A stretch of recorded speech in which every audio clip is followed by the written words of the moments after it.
ওকে, আমরা গতদিন জানছি বা গত ক্লাসে জানছি বিভিন্ন ধরনের অ্যাঙ্গেল আলোর ক্ষেত্রে, তাই না?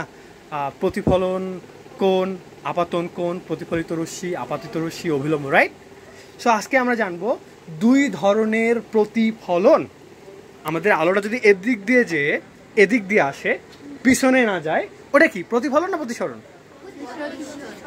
না না, এদিক দিয়ে গেল আবার এদিক দিয়ে আসলো, মানে যেখানে গেল সেই দিকেই কোথাও না কোথাও আসলো, তাই না? এটা কি প্রতিফলন? দুই প্রকার, এটাকে বলা হয় সুষম প্রতিফলন, একটা ব্যাপ্ত প্রতিফলন। দেখো, আয়না অনেক ধরনের হতে পারে। একটা আয়না মনে করো এইরকম সমান, ঠিক আছে, মসৃণ। তো এই যে টর্চ দিয়ে যখন আলোটা এদিক দিয়ে ওখানে গেল, তখন আলোটা ওই একই সিস্টেম, এই আলোটা সমান অভিলম্ব বরাবর সমান কোণে এদিক দিয়ে যাবে না? এই আলোটা অভিলম্ব যদি টানি একদম সমান কোণে এদিক দিয়ে যাবে না?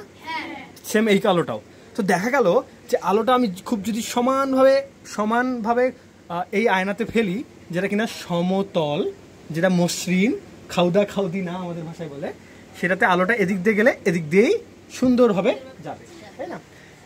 আরও একটা দশা হচ্ছে, আয়নাটা এমন হইতে পারে, যদি আয়নাটা এরকম বাঁকাবাকি হয়, আঁকাবাঁকা, তখন তুমি মনে করো আলো ফেললা ওই আয়নাতে, কি ঘটবে দেখো, এই আলোটা এদিক দিয়ে আয়নাতে পড়লো।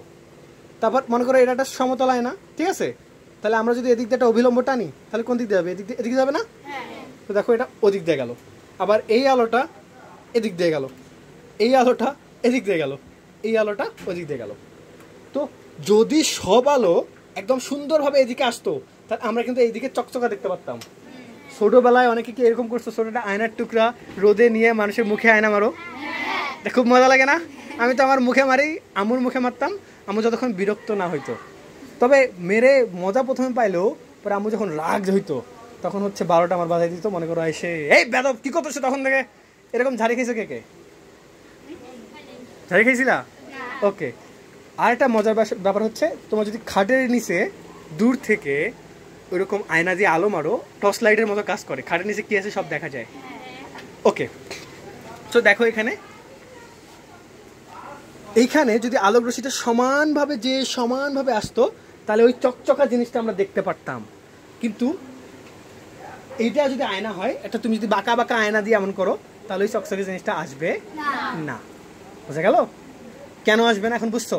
কারণ আয়নাটা মসৃণ নয়, কারণ আলোটা উল্টা পাল্টা দিকে চলে গেছে। সো দেখো একটা জিনিস, তোমাদের একটা ভেরি প্র্যাকটিক্যাল একটা জিনিস বলি, যে এই দেওয়ালটা আমি আমার মুখ দেখতে পাচ্ছি না কেন জানো? এই দেওয়ালটাতে, কারণ এখানে অমসৃণ তল, এদিক দিয়ে আলোটা এখানে পরে ওইখানে যায়, এখানে পরে ওইখানে যায়, এখানে পরে ওইখানে যায়, বিভিন্ন জায়গায় যাচ্ছে, তাই আমি দেখতে পাচ্ছি না। কিন্তু আমার চেহারার আলো কিন্তু ওইখানে পড়তেছে কিনা? যদি আমি এখানে এটা ঘষে এমন একদম আয়নার মতো চকচকা বানাইতাম, তাহলে কি আমি এখানে নিজেকে দেখতে পারতাম?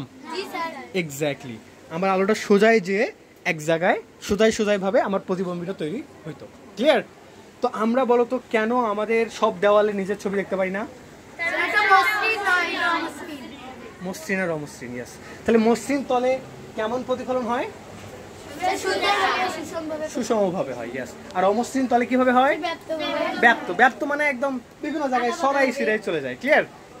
এটা কি সুশৃঙ্খল ভাবে আছে? যেমন এটা এদিক দিয়ে গেছে, এদিক দিয়ে আসছে, সুশৃঙ্খল না এটা? কিন্তু এগুলা কি সুশৃঙ্খল? এটা বিভিন্ন জায়গায় ব্যাপ্ত হয়ে গেছে, তাই এটাকে বলা হয় ব্যাপ্ত প্রতিফলন, এটাকে বলা হয় সুষম প্রতিফলন। ক্লিয়ার? লাস্ট প্রশ্ন, তোমাদের টেবিলটা কি? টেবিলে কি তোমাদের মুখ দেখতে পাও? না। আর টিনে দেখো তো, একটু দেখা যায়, তাই না? টিনে কেন দেখা যায়? মসৃণ। আর টেবিলটা কি? এক্স্যাক্টলি। আই থিঙ্ক তোমরা এই জিনিসটা খুব ভালো করে বুঝছো, তাই না? আমরা বুঝে পড়বো না মুখস্থ করবো? তাহলে বুঝে পড়ার জন্য বইয়ে একটু বসে সময় দিতে হয় না? প্রত্যেকটা জিনিস নিয়ে চিন্তা করতে হয় না? এবং যদি কোনো জায়গায় আটকে যায় প্রশ্ন করতে হয় না? তোমরা অবশ্যই সবসময় প্রশ্ন করবা। প্রশ্নটা খুবই হাস্যকর হলেও করবা, কারণ প্রশ্ন যদি না করো তোমার মাথায় তোমার ধারণাটা ক্লিয়ার হবে না। আর ধারণা আজকে ক্লিয়ার হলো না, কালকে আরেকটা ক্লিয়ার হলো না, আরেকটা হলো না, যত বড় হবা ক্লাসের পড়াগুলো বাড়ে, পরে চোখে ধুমা দেখবা। ইন্টারে এত পড়া, তুমি যদি সব মুখস্থ করে পড়ো, পরে ধুমা দেখবা তোমার মাথা ঘুরবে, তখন এই খারাপ স্টুডেন্ট হয়তো তুমি বাধ্য। আর তুমি যদি বুঝে বুঝে পড়ো, তোমার মাথায় সব কিছু সাজানো গোছানো থাকে, তুমি প্রত্যেকটা জিনিস দেখলেই বুঝে ফেলবা। তো বুঝে বলে কি হয়, মনে করো তুমি একটা ম্যাথ বুঝছো, 10-15-20টা ম্যাথ করতে পারবা। আর তুমি যদি মুখস্থ করো 10টা ম্যাথই তোমাকে মনে রাখতে হবে, তাহলে সহজ কোনটা? তো মনে করো ইন্টারে হচ্ছে 1000 ম্যাথ, তো বড় ক্লাসে মনে করো 1000 ম্যাথ। এখন তুমি 1000টা মুখস্থ রাখবা, নাকি হচ্ছে এরকম 20টা মনে রাখলেই সব কয়টাই হয়ে যায়? এক্স্যাক্টলি। তাহলে কি করতে হবে, বুঝে পড়তে হবে না মুখস্থ করে পড়তে হবে? Thank you so much. We are very good.